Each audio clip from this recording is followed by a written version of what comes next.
Hey guys, welcome to Devbhoomi career point. आशा करता हूँ आप सभी लोग स्वस्थ होंगे। काफ़ी अच्छी आपकी तैयारी चल रही होगी। तो देखिए, उत्तराखंड स्टैटिक जीके का एक महत्वपूर्ण टॉपिक लेकर आपके लिए आया हूँ दोस्तों, जो कि आपके आगामी ग्रुप सी एग्जाम्स के लिए बहुत महत्वपूर्ण है। इस टॉपिक से हमेशा क्वेश्चन बने हैं, बनते हैं और बनते रहेंगे दोस्तों। आप पुराने कोई भी पेपर देख लीजिए ग्रुप सी के स्पेशली, वहाँ पे यहाँ से क्वेश्चन बनता है कि निम्न में से इस आयोग का गठन कब हुआ था, या क्वेश्चन बनता है कि इस आयोग का पहला अध्यक्ष कौन था, या फला आयोग का जो मुख्यालय है वो कहाँ पर स्थित है। तो तीन प्रकार से यहाँ से क्वेश्चन बनता है। पहला तो आयोग की स्थापना वर्ष को पूछ लेता है आयोग, या दूसरा हमारा मुख्यालय पूछ लेता है, तीसरा वर्तमान अध्यक्ष भी पूछ लेता है और पहला अध्यक्ष भी पूछ लेता है। तो वर्तमान जो अध्यक्ष होते हैं वो तो बदलते रहते हैं, ठीक है। तो वर्तमान अध्यक्ष कौन है, किस आयोग का या किस संगठन का, इस पर वीडियो हम तब देंगे जब आपकी एग्जाम डेट आ जाएगी, उस टाइम का फ्रेश देंगे, ताकि एग्जाम में पूछा भी जाए तो आपका क्वेश्चन गलत ना हो। पहले हम बता देते हैं, फिर उसके बाद बीच में चेंज हो जाता है तो वही याद रह जाता है कैंडिडेट्स को, ठीक है। तो कभी भी राज्य में कौन, कहाँ, कैसे, जो भी टॉपिक होता है एग्जाम से कुछ पहले देना काफ़ी बेनिफिशियल होता है। तो चलिए देखेंगे, बहुत महत्वपूर्ण टॉपिक है। इसमें देखेंगे राज्य के जो प्रमुख आयोग हैं, इनकी स्थापना कब हुई थी, इनका मुख्यालय कहाँ पे है, और अन्य महत्वपूर्ण तथ्यों को। तो दोस्तों शुरू करते हैं। तो सबसे पहले बात करते हैं दोस्तों, हमारे राज्य में जो अन्य पिछड़ा वर्ग आयोग है, इसकी स्थापना कब हुई थी।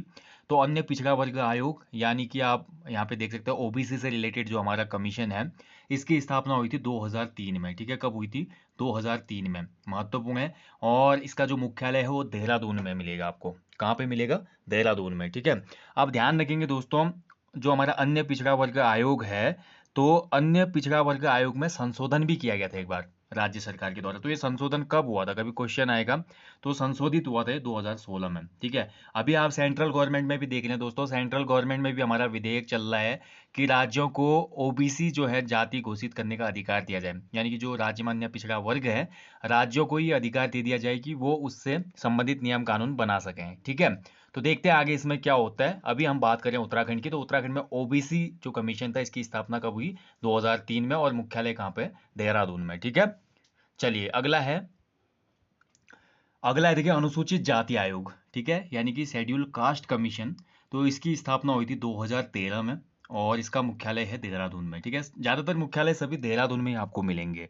और देखेंगे कि जो अनुसूचित जाति आयोग था, कभी कभी क्वेश्चन ये भी बन जाता है कि संविधान के किस अनुच्छेद के तहत अनुसूचित जाति आयोग का गठन हुआ था। तो संविधान के अनुच्छेद 338 के तहत अनुसूचित जाति आयोग का गठन हुआ था। कई बार क्वेश्चन बना है, जीएस के सेक्शन में भी क्वेश्चन बनता है पॉलिटी वाले, ठीक है, तो आपको याद होना चाहिए। चलिए आगे बढ़ते हैं। आगे है देखिए अनुसूचित जनजाति आयोग, यानी कि शेड्यूल ट्राइब जो कमीशन है हमारा, वो 2013 में फॉर्म्ड हुआ था। इसका भी जो हेडक्वार्टर है वो देहरादून में है दोस्तों, महत्वपूर्ण है। और संविधान के अनुच्छेद 338 ए में इसका जिक्र है। 338 या 338 क इसको हम बोल सकते हैं, 338 क या 338 अ या 338 ए, ठीक है। तो इस आयोग के गठन का प्रावधान है 338 ए में, और अनुसूचित जाति आयोग का प्रावधान है 338 में, ठीक है। दो महत्वपूर्ण की पॉइंट मिल गए आपको। चलिए अब आगे देखते हैं। उत्तराखंड अल्पसंख्यक आयोग, ठीक है, तो इसकी स्थापना हुई थी 27 मई 2003। महत्वपूर्ण है। तो 27 मई 2003 देहरादून में इसका भी आपको हेडक्वार्टर देखने को मिलेगा। और ध्यान रखेंगे जो उत्तराखंड अल्पसंख्यक आयोग है दोस्तों, ये हमारा 2002 में इसका पारित हुआ था। मतलब इसको बनाने की जो कल्पना या आप बोल सकते हैं कानून हुआ था पारित 2002 में, ठीक है। और गठन जो हुआ वो 27 मई 2003 से हुआ। इस चीज़ का ध्यान रखेंगे। अगला देखिए राज्य महिला आयोग। तो उत्तराखंड राज्य महिला आयोग ये महत्वपूर्ण है दोस्तों। इसकी जो स्थापना हुई थी वो 13 मई 2013 को हुई थी। 13 मई 2013, देखिए याद हो जाएगा अब आपको। 13 मई 13, 13 मई 13, यानी कि 13 मई 2013। देहरादून में ही मुख्यालय है इसका। तो राज्य जो महिला आयोग है ना, राज्य महिला आयोग की जो हमारी वर्तमान अध्यक्षा हैं वो विजया बड़थवाल हैं, लेकिन अभी चेंज भी हो सकते हैं जब तक एग्जाम हो। तो आपको ये याद रखना कि राज्य महिला आयोग की जो प्रथम अध्यक्ष थी वो कौन थी। तो प्रथम अध्यक्ष इसकी संतोष चौहान थी, ठीक है। संतोष चौहान, इसको याद रखेंगे आप। चलिए अगला आयोग देखते हैं आप। अगला देखिए राज्य निर्वाचन आयोग। तो राज्य निर्वाचन आयोग इसका गठन हुआ 30 जुलाई 2001 को, ठीक है, 30 जुलाई 2001 को। और वर्तमान में दोस्तों देहरादून में इसका मुख्यालय है। वर्तमान जो हमारे चुनाव आयुक्त हैं, राज्य चुनाव आयुक्त, मुख्य चुनाव आयुक्त जो है राज्य के, इनका नाम है CS भट्ट, यानी कि चंद्रशेखर भट्ट। अगला देखिए विद्युत नियामक आयोग, ठीक है। तो राज्य में विद्युत नियामक जो आयोग है इसकी स्थापना होती है 1 जनवरी 2002 को, ठीक है। और देहरादून में ही इसका भी मुख्यालय है, ध्यान रखेंगे। और महत्वपूर्ण है दोस्तों, ये भी आपको याद रखना, कई बार बना है हमारा विद्युत निगम की स्थापना कब हुई थी, यहाँ से क्वेश्चन बनता है। उत्तराखंड जल विद्युत निगम की स्थापना कहाँ कब हुई थी, पिटकुल की स्थापना पूछ लेता है। तो यहाँ से क्वेश्चन बनते हैं। ऐसा नहीं कि टॉपिक आपका बिल्कुल ऐसा है कि क्वेश्चन बने ही ना, ऐसा नहीं है। ये बहुत महत्वपूर्ण टॉपिक है स्टैटिक जीके का, यहाँ से क्वेश्चन उठाता है एग्जामिनर हर एग्जाम में। अगला देखिए राज्य योजना आयोग, ठीक है। तो राज्य योजना आयोग यानी कि प्लानिंग कमीशन राज्य का, ये अस्तित्व में आया था दोस्तों 21 मार्च 2001, ठीक है।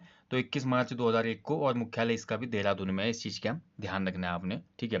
इसके बाद देखिए राज्य उपभोक्ता विवाद प्रतिशोध आयोग, ठीक है। तो देहरादून में स्थित है। एग्जैक्ट डेट इसकी हमको भी बतानी है कि कब स्थापित हुआ था, आप गूगल कर लीजिएगा, वहाँ पे देख लीजिएगा। और ये हमारा उपभोक्ता विवाद से संबंधित जो मैटर होते हैं उनके लिए कमीशन बनाया गया था। अगला है देखिए हमारा उत्तराखंड लोक सेवा आयोग यानी कि उत्तराखंड पब्लिक सर्विस कमीशन। और 15/5/2001 यानी कि 15 मई 2001 को इसकी ऑफिशियली स्थापना हुई थी। आप ऑफिशियल वेबसाइट पे भी देख सकते हैं। हरिद्वार में इसका हेडक्वार्टर है, ठीक है। और वर्तमान समय में दोस्तों जो हमारे लोक सेवा आयोग के अध्यक्ष हैं वो कौन है, आप कमेंट करेंगे, ठीक है। ये आर्मी से रिटायर्ड पर्सन है और अभी लोक सेवा आयोग के अध्यक्ष हैं। वहीं बात करूँ मैं लोक सेवा आयोग के पहले अध्यक्ष कौन थे, तो ये हमारे NP नवानी जी थे। कौन थे? NP नवानी। उत्तराखंड में जो लोक सेवा आयोग बना पहले अध्यक्ष NP नवानी, वर्तमान अध्यक्ष इसके आर्मी रिटायर्ड पर्सन है। आपको हिंट दे दिया, कमेंट बॉक्स में कमेंट करें कौन है वो। नेक्स्ट देखिए राज्य मानवाधिकार आयोग। तो राज्य का जो मानवाधिकार ह्यूमन राइट्स कमीशन है, ये 19 जुलाई 2011 को फॉर्म्ड हुआ था। देहरादून में ही इसका मुख्यालय है, ठीक है। महत्वपूर्ण है ये। राज्य मानवाधिकार आयोग, महिला आयोग, अल्पसंख्यक आयोग और अन्य पिछड़ा जनजाति और अनुसूचित जाति, ऐसे ज़्यादा पूछने की संभावना रहती है, ठीक है। तो राज्य मानवाधिकार आयोग 19 जुलाई 2011। और ध्यान रखेंगे राज्य मानवाधिकार आयोग जैसे कि नाम से पता है ह्यूमन राइट्स, तो जो हमारे ह्यूमन राइट्स हैं उसके लिए ये काम करता है। और यहाँ से एक GS सेक्शन में भी हमेशा क्वेश्चन बनता है कि भारत में मानवाधिकार आयोग की स्थापना कब हुई थी। तो चलिए कमेंट सेक्शन में कमेंट करेंगे कि भारत में मानवाधिकार आयोग की स्थापना किस वर्ष हुई थी। अगला देखिए उत्तराखंड राज्य बाल अधिकार संरक्षण आयोग। तो बाल अधिकार संरक्षण आयोग की स्थापना हुई थी 11 मई 2011, देहरादून में ही लोकेटेड है, ध्यान रखेंगे। अगला देखिए सेवा का अधिकार आयोग यानी कि राइट टू सर्विस जो कमीशन है, ये 2014 में फॉर्म्ड हुआ था। देहरादून में ही इसका मुख्यालय है। अगला देखिए हमारा सबसे प्रिय आयोग, जिसको हम देखते हैं अपने सपनों के लिए, अपनी जॉब के लिए, यानी कि मैं बात कर रहा हूँ उत्तराखंड अधीनस्थ सेवा चयन आयोग, जो कि हमारे ग्रुप सी के एग्जाम कंडक्ट करवाता है। और उत्तराखंड अधीनस्थ सेवा चयन आयोग की स्थापना हुई थी 17 नवंबर 2014, यानी कि उस समय हरीश रावत सत्ता में थे, कांग्रेस के मुख्यमंत्री थे हरीश रावत जी। और यहीं पे हमारा पहली बार आयोग जो बना था, अधीनस्थ जो हमारे ग्रुप सी एग्जाम होते हैं उनके लिए आयोग बना था। उससे पूर्व जो हमारी परीक्षाएं करवाता था ना ग्रुप सी की, वो उत्तराखंड प्राविधिक शिक्षा परिषद रुड़की के द्वारा कंडक्ट करवाए जाते थे, ठीक है। तो देहरादून में ही मुख्यालय हमारा UKSSC का भी। और UKSSC जल्दी ही एग्जाम कैलेंडर निकालें आप, ऐसा हम आपसे उम्मीद करते हैं। अगला देखिए सफाई कर्मचारी आयोग। तो राज्य में सफाई कर्मचारी आयोग भी है। 30 जुलाई 2001 को फॉर्म्ड हुआ था और देहरादून में इसका हेडक्वार्टर है, ठीक है। अगला है देखिए उत्तराखंड गौ सेवा आयोग। यहाँ पे देखिए राज्य में हमारा गौ सेवा आयोग भी है। 2010 में इसकी स्थापना हुई थी, ठीक है। और देहरादून में ही इसका मुख्यालय है। राज्य किसान आयोग महत्वपूर्ण है, देखिए क्वेश्चन बन सकता है एग्जाम में, किसान आयोग महत्वपूर्ण है। तो हमारा जो किसान आयोग बना था वो 2016 में बना था और इसका मुख्यालय भी देहरादून में है, ठीक है। इस चीज़ का ध्यान रखेंगे। और ये अलग क्वेश्चन बनता है कि राज्य में नई कृषि नीति कब लागू हुई थी। चलिए ये कमेंट करेंगे आप, उत्तराखंड राज्य में जो नई कृषि नीति लागू हुई थी ना, वो कब हुई थी। न्यू जो एग्रीकल्चर पॉलिसी है हमारी, बताएंगे कमेंट में, ठीक है। अगला जो है देखिए उत्तराखंड ग्राम्य विकास और पलायन आयोग। देखिए बहुत महत्वपूर्ण है, सबसे महत्वपूर्ण बोलूंगा मैं अभी तक जितने आयोग पढ़े हमने, क्योंकि उत्तराखंड राज्य देश का पहला राज्य है दोस्तों जहाँ पे पलायन आयोग हमको देखने को मिलता है। किसान आयोग भी दोस्तों देखिए पहला राज्य बना था उत्तराखंड जिसने किसान आयोग बनाया था, इसमें भी याद रखेंगे। उत्तराखंड देश का पहला राज्य बना था जिसने किसान आयोग बनाया था। और वहीं बात करते हैं उत्तराखंड पलायन आयोग, तो पलायन आयोग बनाने वाला भी राज्य पहला ही है, ठीक है।